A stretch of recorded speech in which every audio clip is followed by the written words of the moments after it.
Et tout ça là, pour gaspiller ta vie. C'est contre Dieu, le péché.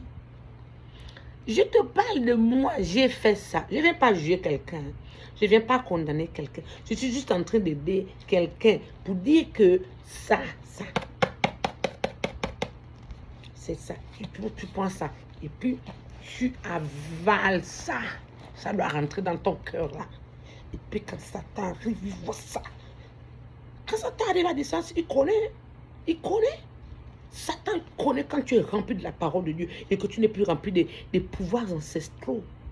Satan connaît. Il connaît quand tu as la puissance de Dieu. Mais il voit, tu as lu, tu médites, il voit comment tu parles. Il voit. Satan voit. Satan voit quand tu es pauvre, aveugle et nu. Et quand tu n'es que comme un fils de Céphas. Tu as attaqué les démons. Sans ça, sans méditer. Ou, à des fois, tu as médité, tu as prié, mais tu es un chrétien qui ne jeûne pas. Alors que dans certains cas, la Bible dit, Jésus-Christ a dit, ce genre de démons ne sort qu'avec le jeûne et la prière. Tu es chrétien, tu manges, tu bois, il n'y a pas un petit temps que tu prends pour mettre ta part, pour jeûner et prier. Mais comment tu vas avoir la victoire? Quand Satan vient, il te fait un coq en jambe, tu es à terre. Et là, tu pars à l'église tous les jours et tu viens, tu pleures, Seigneur, je suis encore tombé, j'ai encore bu, j'ai encore fumé tous les jours. Tu pleures, tu pleures. C'est pas pleurer. Oh. C'est la vraie repentance qu'il faut faire. Tu as pleuré, puis tu pars à la Bible et puis tu prends ça. Tu lis, et tu lis, et tu lis, et tu lis. Après, tu médites. Tu prends les paroles,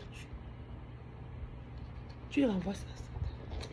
Et ce qui s'est passé avec Jésus, après qu'il ait jeûné 40 jours, Satan a vu, si Jésus, le roi des rois, le prince des paix, celui qui nous montrait qui est Dieu sur la terre, si Satan l'a tenté, qui es-tu toi?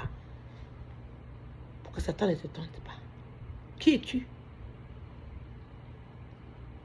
Ce que Jésus a fait, nous devons l'imiter. Prenons la Bible.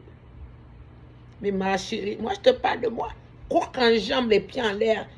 Quand ça t'arrive, je pars à l'église. J'ai fini. Quand j'ai terminé à l'église, allez, je tombe au bar. Eh ouais, c'était ça ma vie. Quand j'ai terminé, j'ai dansé. Oh, au nom de Jésus. Au nom de Jésus, j'ai dansé. Oh, alléluia.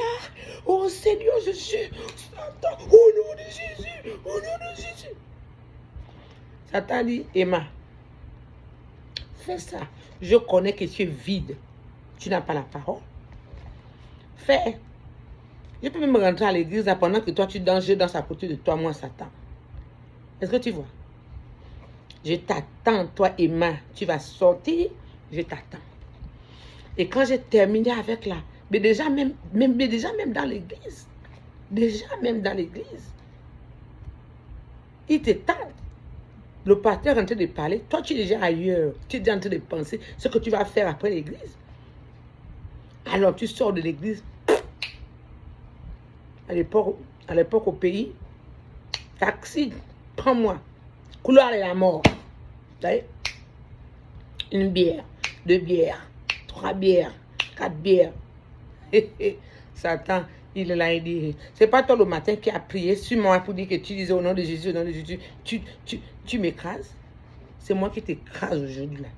Je t'écrase, tu vas boire le vin, finir ton argent, tu vas ruiner ta santé avec l'alcool, la cigarette et la drogue et tout ce que tu fais. Tu vas ruiner ta vie et si tu ne fais pas attention, je te tue. Et quand je te tue, je t'amène en enfer. Je t'amène en enfer avec moi parce que la Bible déclare que les débauchés, les alcooliques et tous ceux qui comptent n'iront pas au ciel. C'est écrit, noir sur blanc. Il faut lire. C'est ça la crainte. Nous devons avoir la crainte de Dieu, à cause de quoi? Il nous donne la vie. Il nous demande de choisir entre la vie et la mort. Alors, si nous choisissons la mort, il ne peut plus rien faire. Nous avons choisi Satan. Nous continuons à pécher volontairement. Et si, au moment où nous péchons, la mort arrive au moment même là, mes frères et sœurs, c'est fini. C'est directement au vapeur, hein? Là où ça chauffe, en enfer. J'étais dedans. Oh. Moi, je vous dis, j'étais dedans à plein. Je vais me témoigner. Et ce témoignage va servir à quelqu'un. Pour que la personne n'aille pas en enfer. Ce témoignage va servir à quelqu'un. Je viens crier pour quelqu'un ce matin.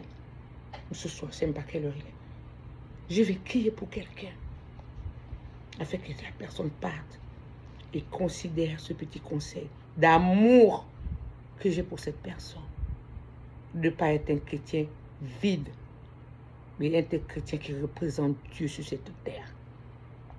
Parce que quand tu as terminé avec ton témoignage, quand tu as commencé et tu as terminé, que tu as vaincu Satan, maintenant tu peux aider les autres parce que Dieu t'a envoyé pour un but.